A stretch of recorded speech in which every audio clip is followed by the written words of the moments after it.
Thank you to Chime and BetterHelp for sponsoring today's episode. It is October, the spookiest time of the year. But this is a spooky-tober that leads up to the spookiest date, Election Day, November 5th. I can't believe that something so intense comes 5 days after something so whimsical, Halloween. You know, we all get to dress up and pretend we're something else, and then in 5 days we have to go be the most true version of ourselves and say, government, please represent me, not the sexy fridge I just dressed up as 5 days before. Sexy fridge. Well, yeah, I'm going as a sexy fridge this I year. outed Zach's costume. I'm sorry to spoil it. Yeah. So this is I don't know if you realize this. Maggie's birthday is November 4th. Oh. And so every 4 years, overshadowed. I'm like, hey, maybe we celebrate a different day. Well, sometimes it's on November 7th because it's always just Sometimes it's the on Tuesday, I right? feel like Yeah. it's been on November 3rd before. It Yeah. was, I think, last year because it was a leap year this year, so that it jumped. There Right? you go. Right? 2024. Yeah. It's on the every 4 years, and I think this is one of them. A question our viewers have been wondering for a while. Who are you voting Who for? are we voting for? And I'm sure, and we're going to be brave here. We're going to Yeah. go out on a limb and say this. We don't like Donald Trump. Yeah. Yeah, we And don't actually, really I'm like pretty him. dang stoked about Harrison Walls. Me too. We got Kamala up in here. I'll say that I'm very excited to have candidates that I'm excited for that I think have Hope is back. hope is back. I'm cautiously optimistic, but I'm allowing myself a little hope here. Yeah, Yeah. Well, and I've also just fallen in love with Walls. I was just going to say, what's your Big favorite little crush. clips? 'Cause- Big crush. Big crush on Big Tim. Also, I Yeah. love. I think Kamala's been incredibly well spoken in interviews. I'm really inspired by her. I like how very human she feels. And then Tim is just seems like the sweetest. He seems like your good friend's sweet dad. Yeah. Right? He's not my dad, but he's my friend's dad. Yeah. Who was just a great dad. Yeah. Surrogate dad. Yeah. Very good dad. Yeah. Like when I'm over, he's like, "Can I make you a sandwich?" Yeah. And I'm like, "Yes, please." Yes, Turkey. Mr. Walls. Yes, Mr. Walls. Can we go outside and throw up tennis balls at the wall? Have you seen that clip of him holding the cat? He's like, I would like to hold this. Every Not time seen the cat clip. Keith, every time that this man goes on a tour of some, a local brewery Yeah. or a factory, he's finding the cats. Yeah. And that's how you know he's a real one. Yeah. Men who This like is- cats. Yeah. This is an exciting episode because we have one of my favorite current Democratic leaders in the country on the show, Governor Gretchen Whitmer from Michigan. She is a super fascinating and just really incredibly well-spoken politician. So we're going to have an interview with her in a little bit. A little history on her. She is the two-time governor of Michigan. She crushed. That is a swing state. Going to be one of the most important states of this upcoming election. Yeah. And she crushed crushed both it. elections. Yeah. She ran first on her campaign, Fix the Damn Roads, which is just the funniest thing that Great. anyone's ever done. It's almost, what was the previous one is like something the damn rent? Wasn't there one like, Oh, well, the rent's too damn high. Rent's too damn That was high. a meme. I was a meme, but this is like a real This is version real. of that. But I've listened to some of her interviews on other podcasts, and it really was like what all the people of Michigan were like. Can you just fix the roads? Can you just fix the roads? The roads kind of enough suck. about all, Yes, I want this. Yes, I want Identity that. But politics, there's sure, so but many the fucking roads suck. potholes outside. It's ruining my car. Well, and I think it brings politics back to a place of, hey, what is actually going to affect the lives of the people you are elected to serve? So much of our politics have become about these really lofty, like, ideas that aren't actually even based in reality. Like, some of the things Trump is talking about, they're just like, it's metaphors that don't matter and aren't real. This is like, no, what is actually going to move the needle? For her reelection campaign, she then turned from roads to row. She ran on codifying abortion access, knowing that the Trump campaign was going to bring that in. That the Trump campaign was going to threaten people's access to abortion care. She is someone we're really excited to talk to. I think without further ado, I got to hop over next to you okay, get on over so we here. can talk to her. Governor Gretchen Whitmer, thank you so much for joining us today. Good to be with you. We'll jump right into it. We are less than 30 days out from a pretty big election. Your home state of Michigan is expected to be, I'd say, a fairly important one. So we're wondering, I don't know what your job is normally like, to be honest, but what is life like for a Democratic governor of a swing state leading up to November 5th? I'll be honest, I don't know what a normal day on this job should look like either. I mean, from pandemics to threats to all the other stuff we've had to navigate. But it's a lot. The whole world is descending on a handful of states. Michigan is one of them. Making sure that we are reminding people all the different ways they can participate in this election now. We've changed the law, so it's a little new, and there are great opportunities for people to participate, making it easier for the average voter. But just trying to make sure we get out the vote and tell the story of what's really at stake in this upcoming election. And being a co-chair of the Harris campaign adds another hat that I'm wearing in this moment. And so just trying to stay focused on getting the job done. You've got a beautiful pin there, I see right there. Thank you. Michigan for Harris Walls. Love it. Our generation and a lot of the younger, even than us, it's been a tough time for us growing up, and a lot of Gen Z and millennials are getting increasingly disillusioned with politics, believing that maybe their voices don't matter or their vote won't make a difference. Why should people maintain that feeling of hope to motivate them to go to the polls? You know what? I think there are still so many very clear reasons why this election matters and why young people should be driving where we are headed. Your generation, generations that come after you are going to live with the consequences of this election longer than any of the rest of us are. And that's why you've got the biggest stake in it, whether it's around climate or fundamental rights like the right to make your own choices about your body, or it is around gun violence, which your generation and the generations that come after you have lived with in a heavier way than anyone who's come before you have. There's just a lot at stake in this election, and you will live with those consequences longer than anyone. So having a president who sees you, cares about you, who actually is going to solve problems and live by the rule of law, who is going to fight for you every day, that's a big deal. And I know that a lot of people are excited about Kamala Harris, but a lot are still grappling with, just even getting engaged when it feels so heavy and toxic sometimes. And that's why I think the hopeful message of the Harris Walls campaign, the joy in seeing one another and doing this work together, it's real. And we're hoping that young people take their seat at this table because it's there and you should be at the head of it in a lot of ways. With that idea of hope, right, I think our generation has this cautious optimism that's slowly coming back of like, okay, maybe we can do something. Your branch of politics specifically comes from a politics of practicality. Your 2018 campaign ran on the incredible slogan, "Fix the damn roads," which I think couched politics in this idea of what can we actually do to make your life better. I'm curious, why is it important for campaigns to focus on doable promises? Well, that's what the job's all about. I think too many politicians, and this is true in probably every walk, right, in every part of our economy. Too many people, they put out all these lofty, agenda items that they know or they should know are going to be really hard to get. I believe under promise and over deliver. I believe stay focused on what matters to people. The best politics, the best policy is good politics. And when you get out and you ask people what they need, when you say, if I'm lucky enough to win this election, what can I do that'll make your life better? That is asking what you should focus on as the job. And people are not shy. They will tell you.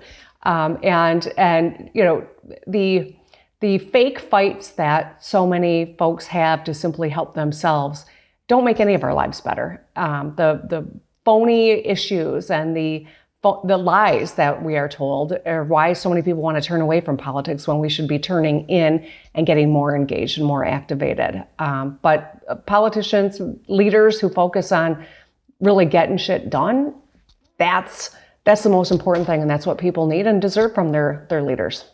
To kind of marry those two, then I'll ask you again directly. We said that there are many people within our generation who have this feeling that no matter who they elect, nothing really changes.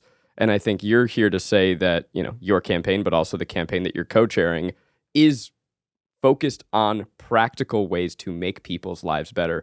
So what specifically is the Harris Walls campaign, and really the Democratic Party as a whole now? What are you guys focused on to make a change and move this country in a better direction? I think if you look at what we've been able to accomplish in Michigan, the reason I support Kamala Harris and Tim Walz is because their values are exactly like what we've been able to deliver here in Michigan. I know they can get a lot of this work done on the federal level. But here in Michigan, we were able to get common sense gun safety measures done, background checks, secure storage, red flag laws. We expanded our Civil Rights Act to include the LGBTQ plus community. We got rid of all the trap laws and hurdles that were put between women and their ability to access the health care that they need. We're feeding 1.4 million kids breakfast and lunch at school every single day. We delivered on climate goals, and we're making real progress growing green energy jobs. And so when you think about those values and the ability for us to get this done in Michigan, I know that Kamala Harris and Tim Walz share these values and want to continue to move our country forward on all of these fronts. And that's why I'm excited. And it's also why I hold up Michigan or Minnesota as an example that leadership matters. Who you have there can dramatically and directly improve your life and create opportunities that you might not have today. Yeah, the get out the vote messaging is really always focused on the presidential election, but there's obviously local measures in every state and city and county. And can you speak to the importance of the down ballot voting in general? Absolutely. So, obviously I'm here to talk about Kamala Harris and Tim Walz, but they need a lot of allies in Congress. We've got an open U.S. Senate seat here in Michigan. Debbie Stabenow didn't run for re-election. Alyssa Slotkin is a phenomenal leader. We've got to replace Alyssa in her congressional seat and a handful of others that are going to be on the bubble here in Michigan and are going to be crucial to making sure we've got a speaker named Hakeem Jeffries instead of Mike Johnson, someone who's going to work with Kamala Harris as opposed to against her and promote, untruths.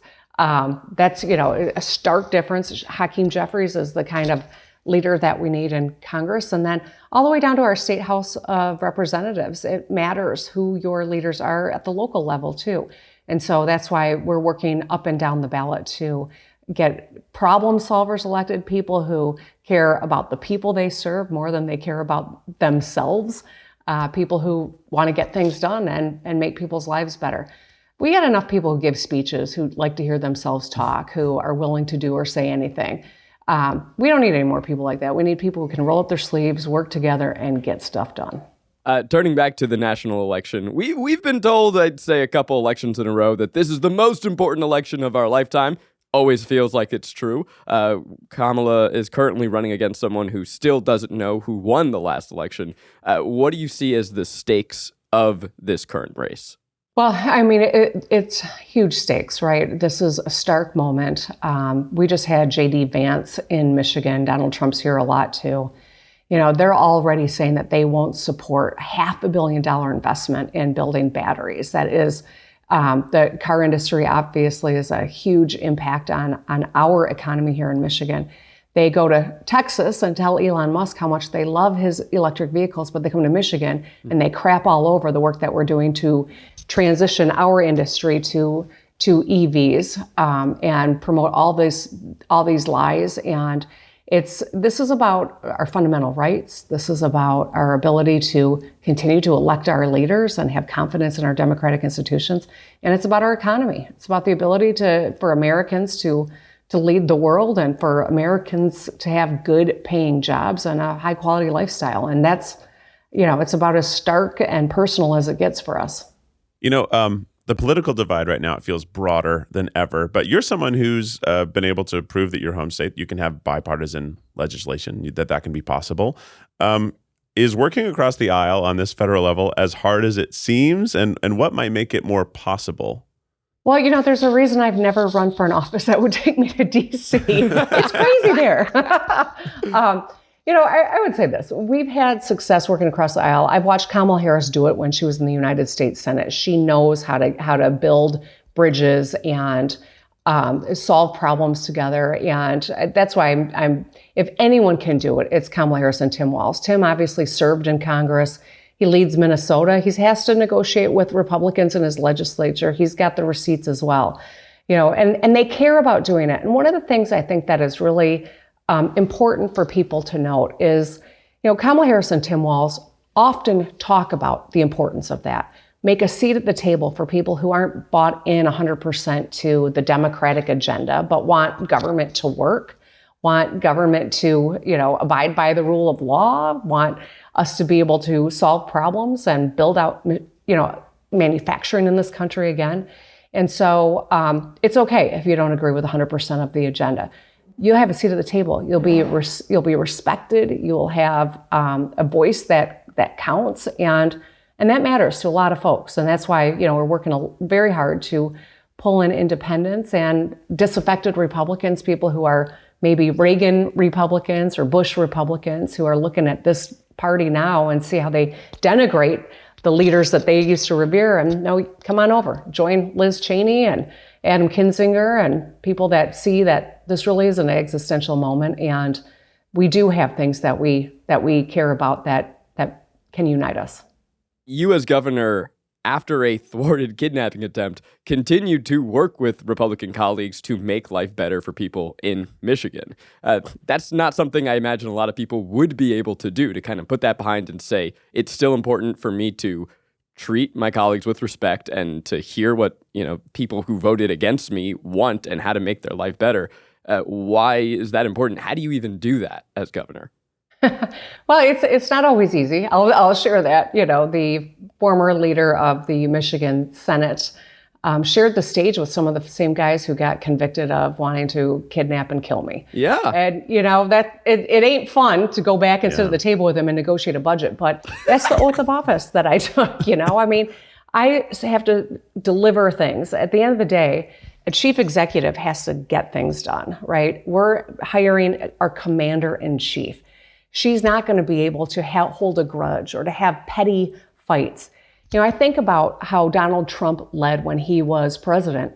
His first question wasn't, oh, you have a problem, how can I help? His first question was, well, are you nice enough to me? Mm-hmm. And that kind of leadership is dangerous. Lives are lost when leaders look at problems that way.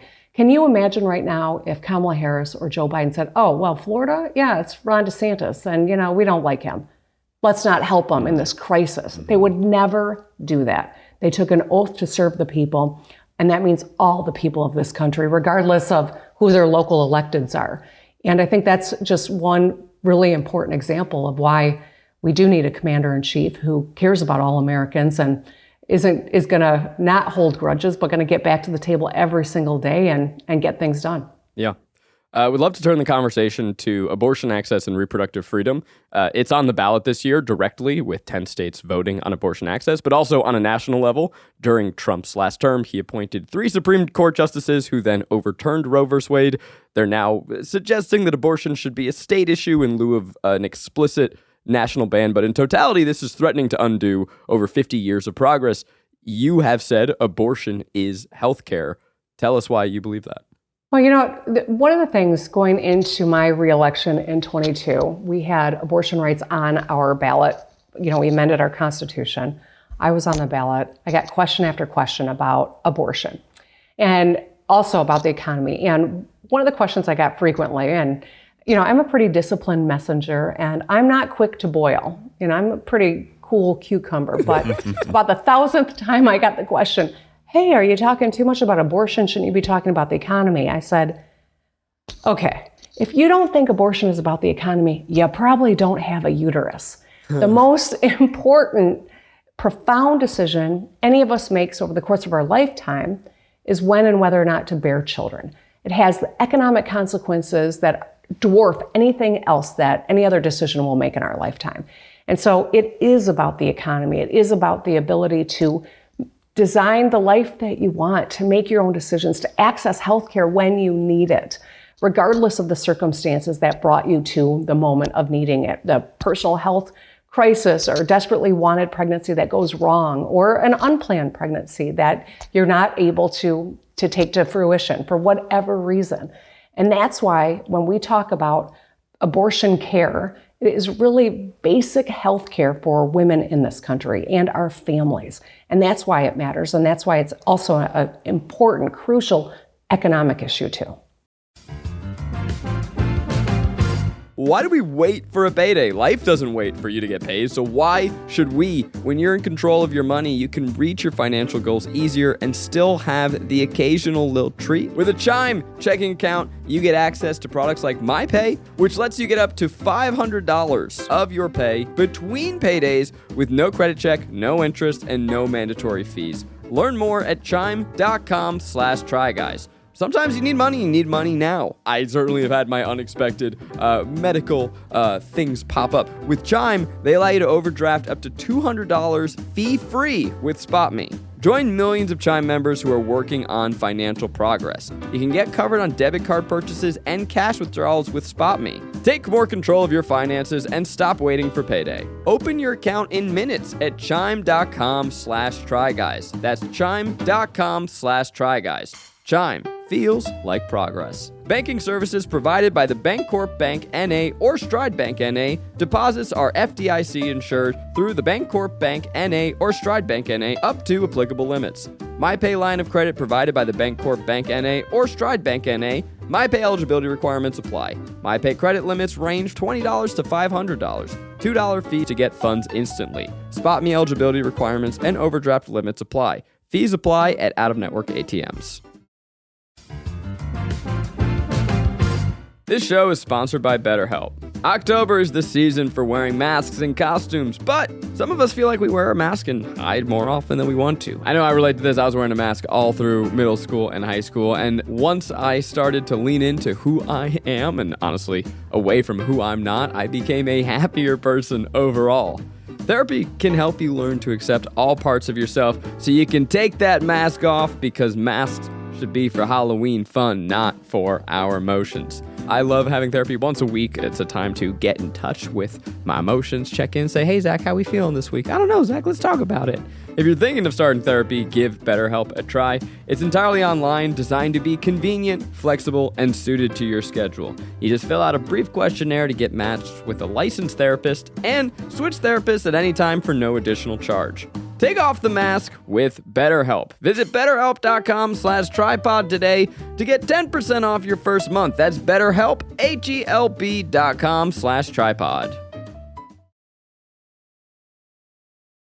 I've heard you talk about how we call abortion by other names, and that does it a disservice. When we think about abortion care, we're thinking about unwanted pregnancies, but it actually reaches far wider than that in people's lives. I'd love you to speak on that. Yeah, I think, we've done ourselves a real disservice by calling it by different names under different circumstances. For instance, when a woman is pregnant and has a miscarriage, but it doesn't complete, and she needs to go to the hospital to have it completed, we used to call it a DNC, right?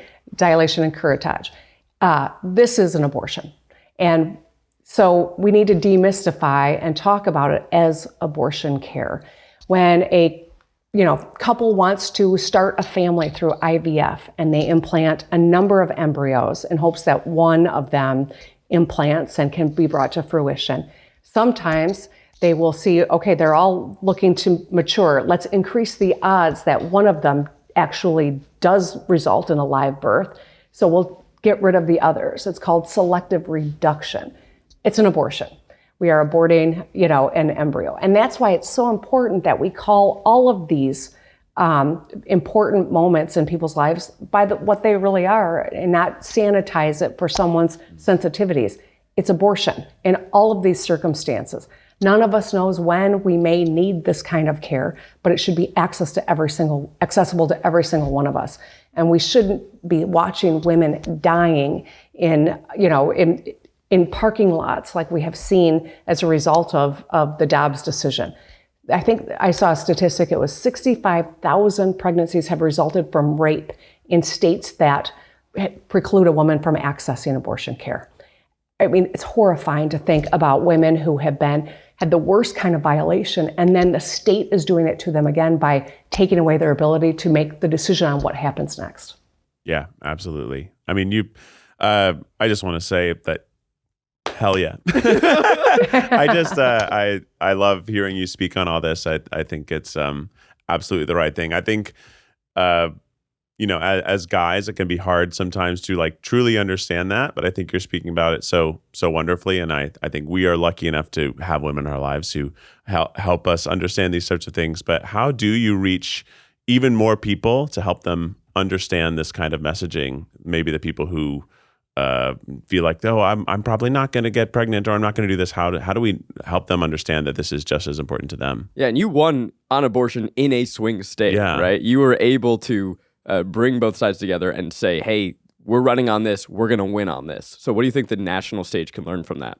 Yeah, by almost 11 points too, by the way. Oh, yeah. Woo! Anyway, I would just say this. This is a men's issue too, right? Yeah. Think about, the woman in Georgia who was trying to access health care. She died. She leaves a son who now does not have a mother. That is going to impact that son, a male, for the rest of his life. His father, the rest of their family, they all are paying a price because she could not access the care that she desperately needed. So this is a men's issue too. This is about what kind of a country are we going to be? Are we going to let a man and woman who have gone through so much to try to have a child but can't, are we going to let them access IVF in all 50 states or not? Are we going to let them save the woman's life if it comes to that and she needs to access abortion care? Are we going to preclude little kids from becoming orphaned because their mom can't get the care that she needs? I mean, this is an issue that obviously impacts women, but it impacts men too. And it is the thought that contraception could be next, and IVF, and the ability to marry whomever you want to. All of these rights stem from the same the same part of our constitutional right, the right to privacy, substantive due process. And so this isn't just like this is only an issue that impacts women. It impacts every one of us and could have profound effects on us all. And I think men are really important messengers in this moment because it impacts you too. We're not going back. We're going to hit you with a lightning round to end this. Your famous Fix the Damn Roads slogan addressed a problem felt by all Michiganders. I know Keith had driven on those roads. Not a fun time. Thank you for fixing them. So we have some pitches for your next potential campaign, some other things that maybe we want to fix. So just let us know if you think these resonate or not, or maybe a solution here. So in the Midwest, everyone knows that it takes a long time to say goodbye. So fix the dam, leaving a party and having to say goodbye to everyone, but then you're there for an extra 20 minutes, and then you also do the doorway goodbye, and then you also do the driveway goodbye. Yeah, I think you just say, I got to get home to my dog. That's honestly, the dog is a great excuse. It's a great way to get out of there. We got Fix the Dam, college football games before noon. I'm not waking up that early. Oh yeah, tailgating at 7 a.m. sucks. It's too early. Fix the damn Netflix household account tracking because, I don't live in the same city as my parents. I'd like for us to share the same account. You know what? You're a grown-up. It's time for you to get your own account. Okay. All right, well, we're running out of time here. Unfortunately, Governor Whitmer, that's all the time we have. And we did lose that last question, so we're going to have to cut that one, unfortunately. Okay. Well, Thank you. That'll help my popularity if you cut that out. So. We really appreciate the time. We're going to help do our part to get out the vote, and we know you're going to be working hard for this next month, so thank you so much. Thank you. Every vote matters. This is going to be a close election, and we just want to make sure people now have their plan to vote, get out and vote, and encourage your relatives and loved ones and coworkers to do it as well. This is going to be close, and we all can make a big difference right now. We appreciate it. Thank you so much. Thank you. Take care. That was so cool. Unfortunately, we ran out of time. We did not get to play Spooky or Kooky with Gretchen Whitmer. And it's tough because we had some really good ones. We had some really good ones. Yeah. That was really wonderful. She was so well-spoken. I mean, she is a politician. Like, part of her job is to do that well. But I also felt like she meant all the things she said, right? Like, I feel that she has obviously listened to a lot of people's stories, and she has thought a lot about this, and she's worked well with colleagues and people across the aisle to create actual change in her state. I was something that really resonated with me was the free school lunch and breakfast. Yes. I grew up in a very a town that had a lot of people who were more impoverished than myself. And I remember in elementary school one day being like, there's so many kids eating breakfast at school. And I asked my mom, I was like, why do kids eat breakfast in school? And my mom was like, well, some kids, that's the only place they have breakfast. And it was like a real sort of dawning on me that everybody's different, but some people really need that support from their local government, especially as a child. Like that's how that might be the only meals they have that day. Yeah. That should be like a no-brainer. Right. Everybody should be like, yeah, that is worth our tax dollars. I know we all hate getting taxed, but we're going to get taxed anyway. I'm very into that being a benefit of tax dollars over a lot of other things. Yeah. And it was just like, yeah, of course. That's like, duh, that should be. Yeah. That should be for everyone, regardless of their income status. It just should be a given because kids can eat. You need it. You have to eat. If you don't eat, you can't learn. Right. It's like, it's a 1-to-1. Yeah. We're at the age now where we're starting families. Our friends are starting families. You got baby boy at home. Yeah. And it strikes me how many of my friends they want kids, but they can't afford kids. Yeah. It is, the cost of childcare is rising and rising and rising. Yeah. I know you experienced that with, being in the ICU and seeing what would have happened if you did not have insurance. If we didn't have insurance, our whole situation would have cost $1 million. That's it. I'm laughing. I'm not exaggerating. That's insane. The bill was like $996,000. Yeah, it's crazy. Like that's I mean, incomprehensible. Yeah. Imagine if we had not as good of an insurance plan or God forbid, no insurance. Like what do you do in that scenario? That is like life altering money. It's a crazy amount to even say. Yeah, and then the price of housing is going up and up and up. Yeah. It is even more expensive than having a baby. Yeah, it's so all of this, I think the Democrats are faced with these real problems, but also an opportunity to be leaders here, to say we are going to make it possible for us to raise families again, and to do things that are going to make real tangible differences in people's lives. I'm curious, what are some of the other things you are, or, Rainie, I'm going to turn to you. Yeah. When you're looking at this election, what do you care about? What's important to you? Oh. Our Gen Z correspondent here. Oh my gosh. Okay. I think that, okay, this is such a big question because I know I'm putting you really on the spot. No, I mean, I definitely am. The stakes feel very high. I think that, I've had conversations with my sister who has a chronic illness, and she's like, also wants kids. And she's like, I just don't know if my body can do it. Like, there's so many stories of different iterations of, it's not just like, oh, it's a second birth control, or like, it's so rarely that. So I think reproductive rights is huge. I also am a huge fan of local elections. I haven't researched it yet, so I don't know what's on the California ballot, but I find that like that's where you can really see and like feel a part of a community. Because I think like it feels like, part of being in your 20s is like kind of an isolating feeling, but sometimes or like, you're going out on your own. But I think it's a cool way to like connect with your community and be like, okay, here's what like the Affordable Housing Acts and you get to decide how the place you live operates. Yeah. When I first moved to California, I kind of had this feeling of like, well, I'm from New York, so I care.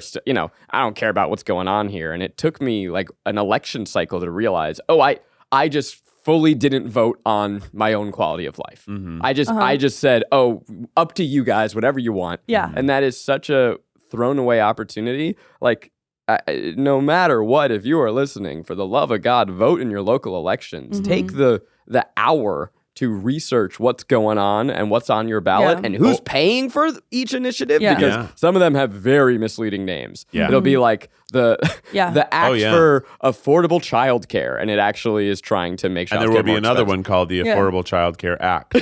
And one of them is mean and one of them is not. And you literally are like, and it's literally written that way to confuse you. Yeah. We had one last election cycle that seemed like it was in favor of Uber drivers and Lyft drivers to like give them better benefits or something. I remember like the way it was written was like, oh, well, this seems like a nice thing to do. But billions of dollars were put in by Uber and by Lyft because they didn't want gosh. Yeah. Because if I recall correctly, they didn't want to have to pay a certain threshold of taxes. Anyway, as a result, Uber prices are higher than ever. So we voted for that.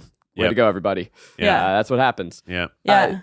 To speak on, abortion care and abortion being on the ballot, I'll start with IVF. I cannot fucking believe that is on the ballot at all. Yeah. That there is a contingency of any part of this country that is trying to demonize IVF. We have friends who could not have kids and only have children now thanks to IVF. Yep. I don't know where we went wrong that has become demonized. It makes no sense to me. It doesn't make any sense. I think that there's so much othering and trying to prevent people from living the life they want to live, that is just such a bad thing to be your personal thrust forward. If you, whether it be you don't want gay people to have the same rights as you, or trans people to have the same rights, or for other people to have families, it's just such an othering, a bad thing to desire from other people. You want your life to be lived the way you want to live it? Yeah. That should be your main concern.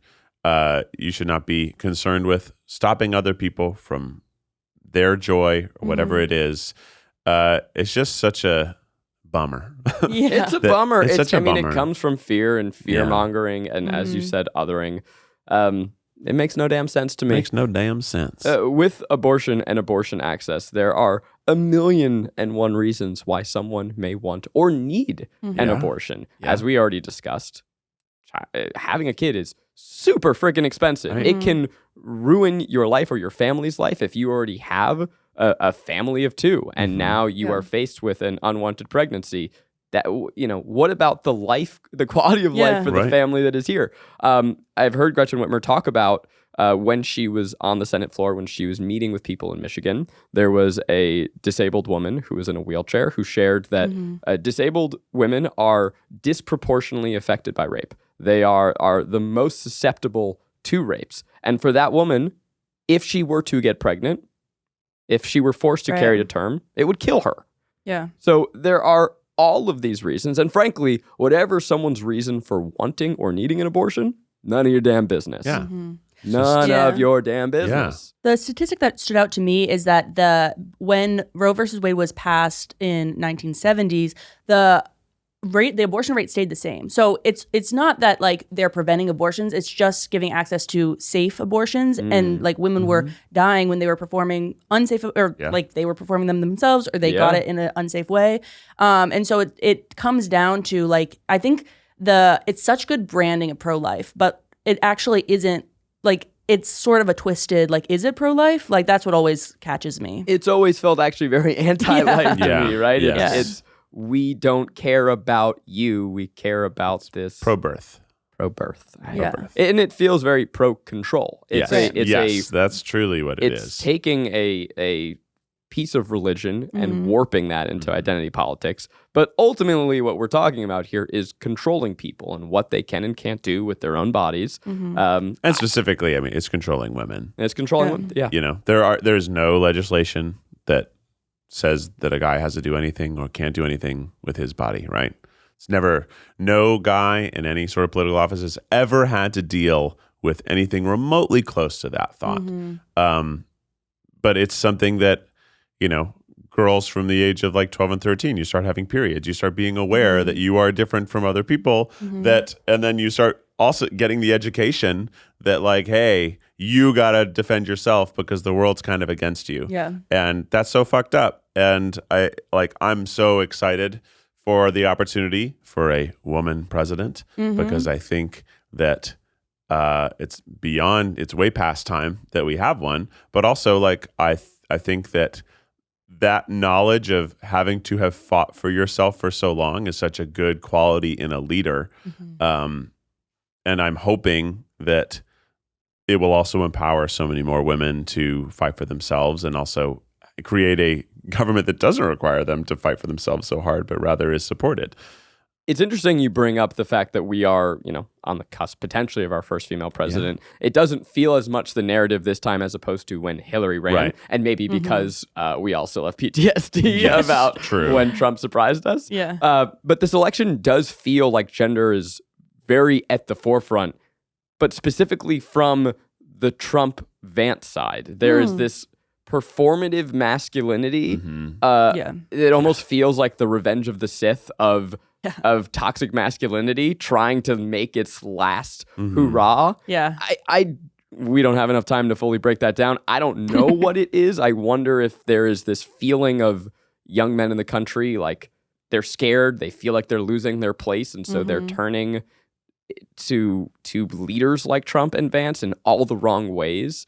It's almost this lashing out of saying we can be man again in this old classic way.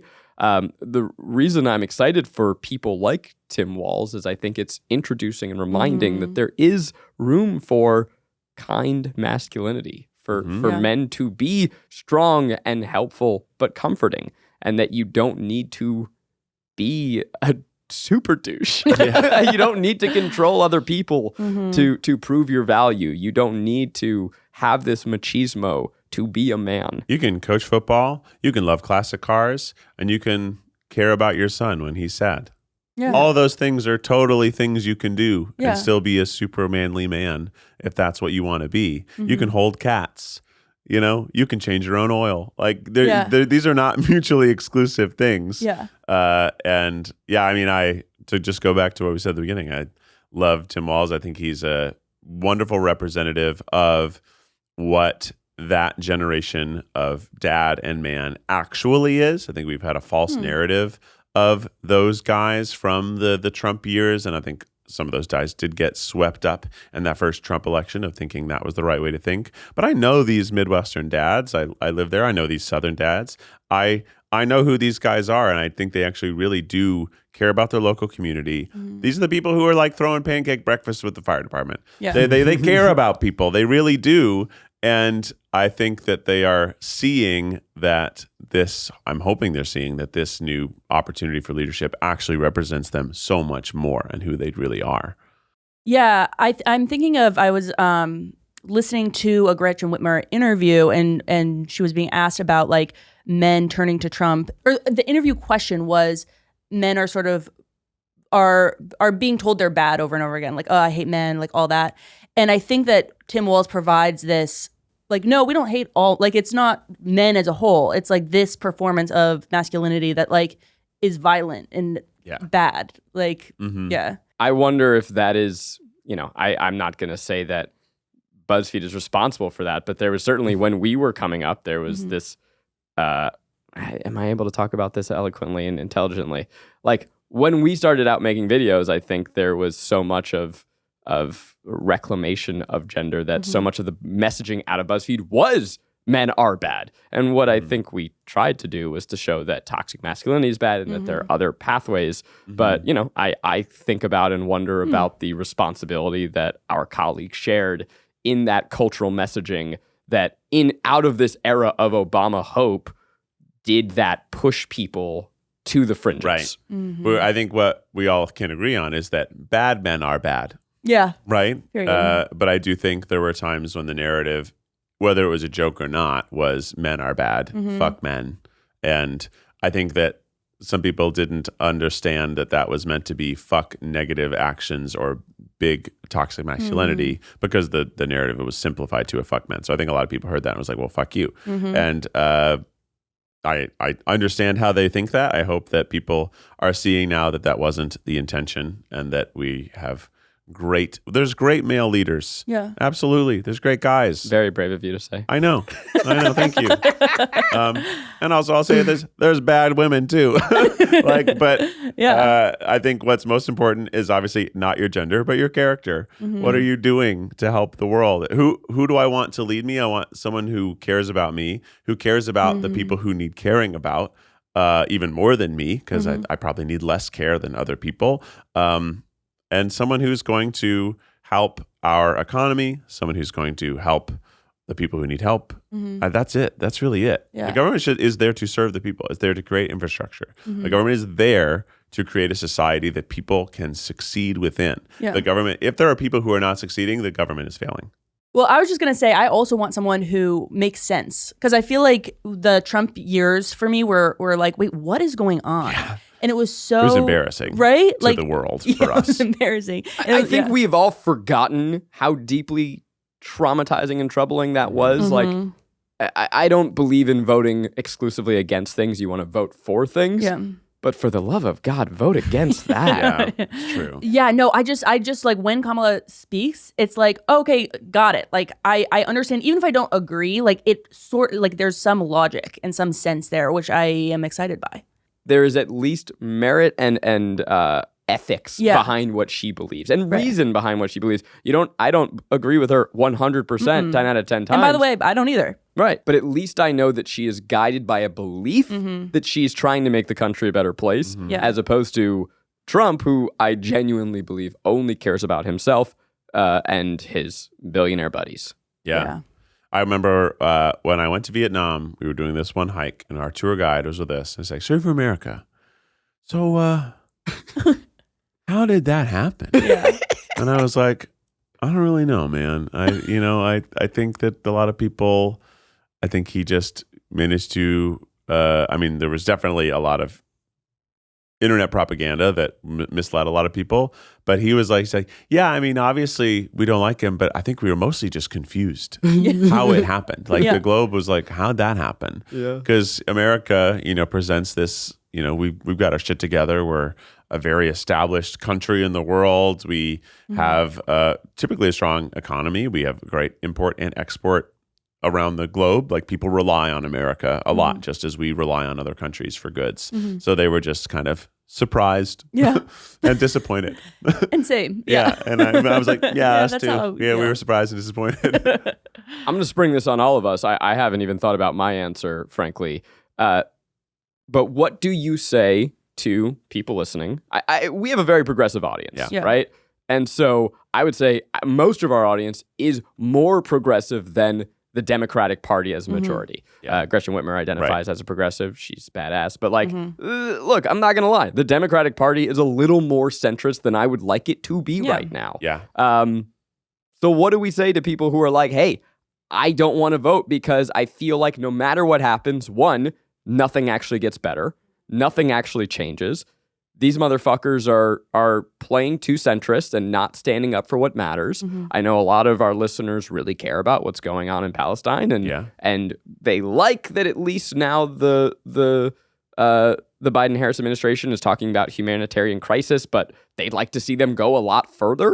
What do you say to that? Because I know that there are a lot of people who say, I don't want to vote just because I have to, because I'm being given a really horrible option and an option that I think is okay. I would argue that I think that Kamala is a better option in a lot of ways. I think that she is a great option. I'm going to go so far as to say that. I think that there is a lot to love about her, but I understand that she falls short in some of the progressive areas that maybe our listeners would love. Yeah, there's a lot of ways. You see how I asked the question, so I didn't have to answer. It's a great question. I think you're right.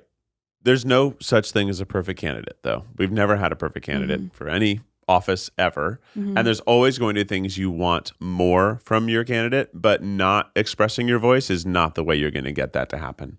If you want change, you've got to vote for incremental change. You've got to vote for the person who's closest to your agenda. And then after they're elected, you need to pressure that person to do more for what you want out of them. I think people need to be motivated to think that if I want any change at all, I have to vote toward that, not abstain from voting. Because unfortunately, while not voting is a vote, it's a vote that no one actually hears or sees. It's only you know that.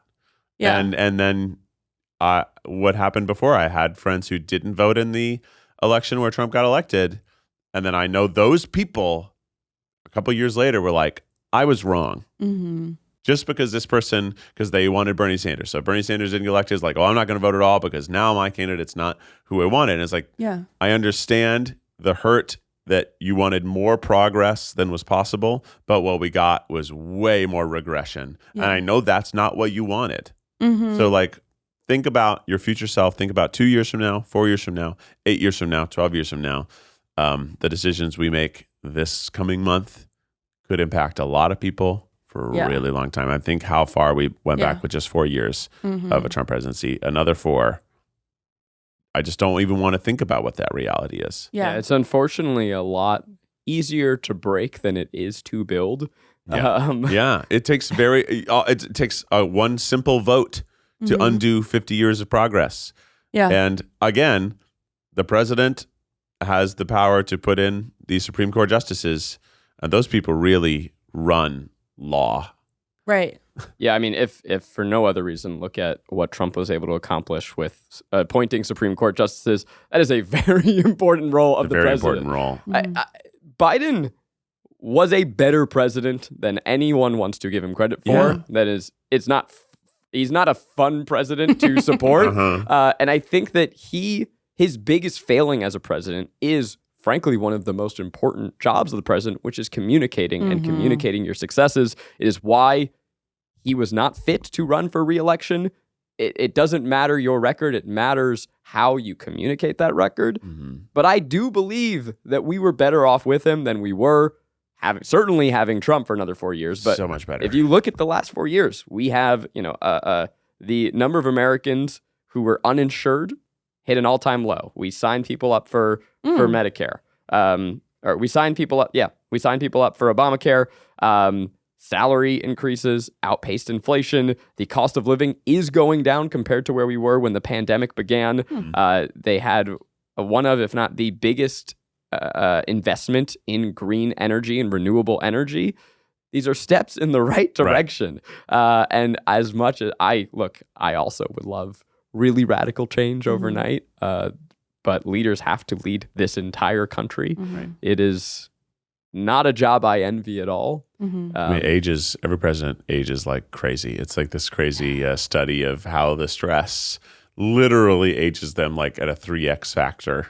Yeah. You look at every president's before and after picture. Now that's a BuzzFeed video. That's a transformation video right there. Yeah. This is me before I'm the president. Yeah. This is me after I'm the president. There's some TikToks for you. Oh my God. Okay, if the Kamala social team is listening, day one, I want you to film. Oh my God. This is me on day one of the presidency. That would. It's true. Like, I think people don't realize. I mean, it's obviously a really challenging job. I think it's a challenging job to be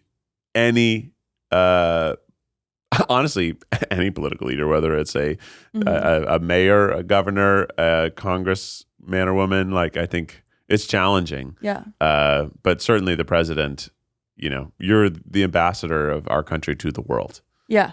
What a responsibility. Yeah. But you're also the ambassador of the country to the people here. Like, how do you lead us? How do you help us through difficult times? How do you physically help us? How do you emotionally support us? How do you make us feel like we are represented? It's a lot of responsibility.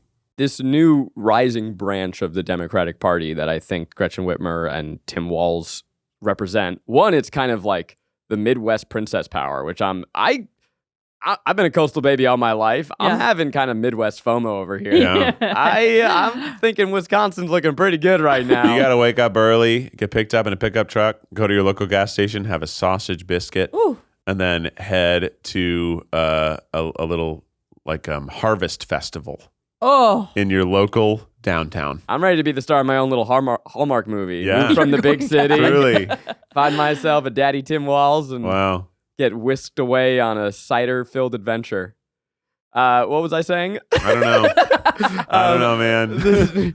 So I think that politicians like that have landed on two things that seem to be really resonating. I hope they're really resonating, and I hope we see it in the polls. But one, it's this emphasis on family and the rising prices. We talked about all this. Childcare is expensive. Yeah. Having a child is expensive. All of these things, free lunch at schools. Like, how do we make it possible for people, what is the economic side of raising a family, and how do we make that easier for people?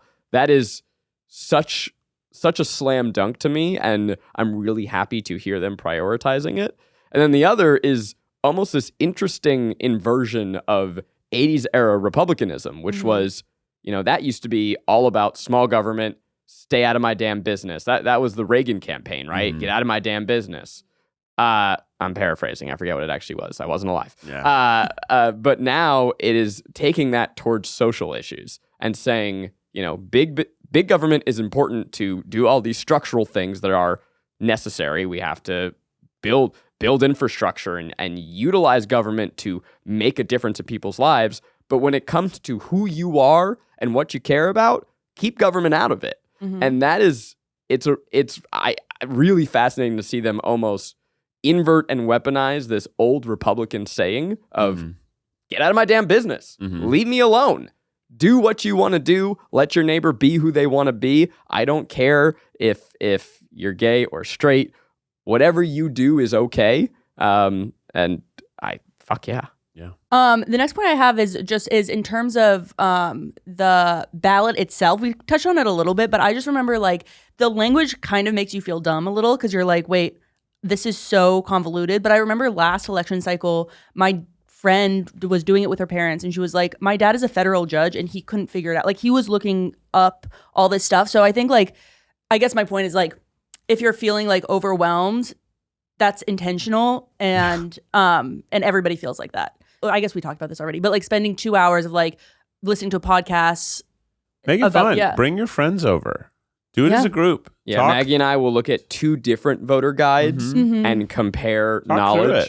Look at who is funding that voter guide. Look at their record of what they have kind of supported in the past. So however you identify, you can search for a ballot that reflects you, but also then don't just copy paste what they say. You know, try and digest it and see how you feel. I've talked to people that are my friends, and after it's like, dude, what'd you vote on this? Like, I voted this. Like, I voted the other way, but I understand. Yeah. Like, I understand why someone who's 20 doesn't want to necessarily vote toward a public education tax. Yeah. Right? They don't have kids right now. They're not in school. They're not directly benefiting from it. When I was as a 30-year-old even, it's like, even though I don't have kids yet, I understand, and I have friends who have kids. So now I'm thinking of a different reason behind my voting. But at the same time, I understand why this 20-year-old doesn't care about that issue. Yeah. That is understandable to me, but we can disagree on that, and we can let the majority vote be what makes that decision. This is, there are things that we can disagree on, even as friends. There are things that are, there's times where like, maybe you don't care about the money going to fix this road infrastructure because you don't use it. Yeah. Makes sense to me. But I think when it comes to those big issues that we can see, like, I hope that everyone could say, like, I still want to vote for kids to get fed, right? Whether or not they have kids. Yeah. Because they were a kid. Yeah. That measure was brought about by the Black Panther Party. Really? They initiated it, and then it was like the president at the time said it was the greatest threat to, like, the greatest domestic threat to the country, and they raided the schools. So I get government being like, I don't like government, they're bad. I get that. But I think, like, to your question, it's just like, it can be bad or it can be worse. And it's like, sometimes you just got to bite it. Yeah. The only way, though, to make it get better is to participate. Yeah. The only way for it to be more what you want it to be is by being active in it. And active means participating in your local elections. It means maybe going to an event. It means writing or calling your senator. It means going to town hall hearings. Yeah. It is not, unfortunately, by just social media sharing, although that can be effective.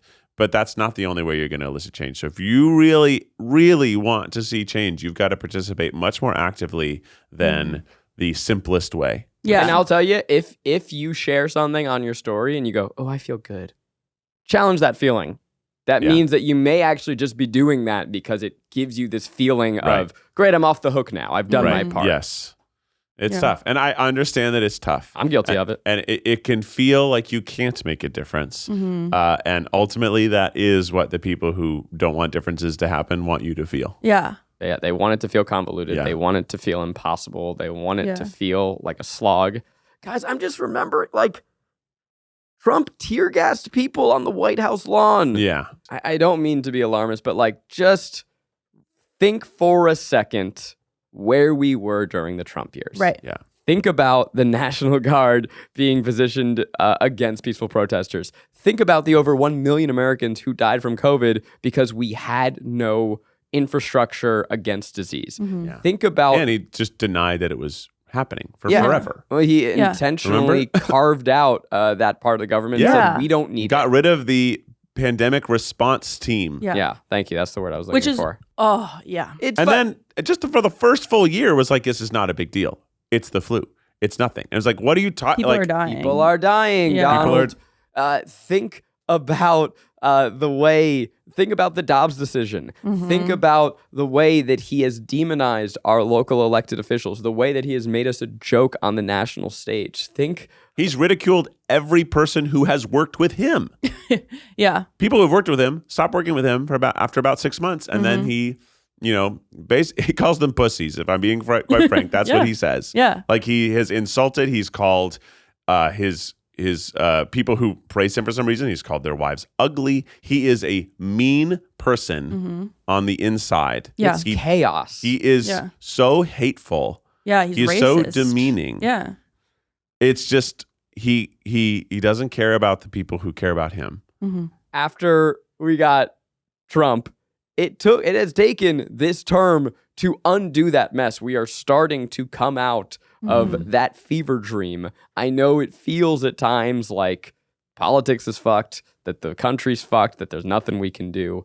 I want you to really understand and remember how bad it got, and then believe and hope in what it can be. Yeah, it's a dangerous thing to have hope. I know it feels vulnerable and scary, and I know that politicians are not gods. We don't want to overly lionize them. They're just people. But I believe with all my heart that we have a better future ahead with Kamala Harris and Tim Walz in the White House, with voting blue across the board, voting in your local elections. This one matters. They always do. They always do. Yeah. They always do. So get out the vote. In some states, you can still register to vote. In some, you missed the boat. And I hope you take that as a learning. Do it again. But there's some, though, that you can still register day of. Same day registration. The day of. So just double check. Yeah, I registered for California and it was super easy. I did it a few weeks ago. It took 2 seconds. The other thing I want to caveat, because government, I do think like there are really dark corners of the government. Also, there's this really cool book on the Black Panther Party called Black Against Empire, and that's where I learned about the school lunches and breakfasts.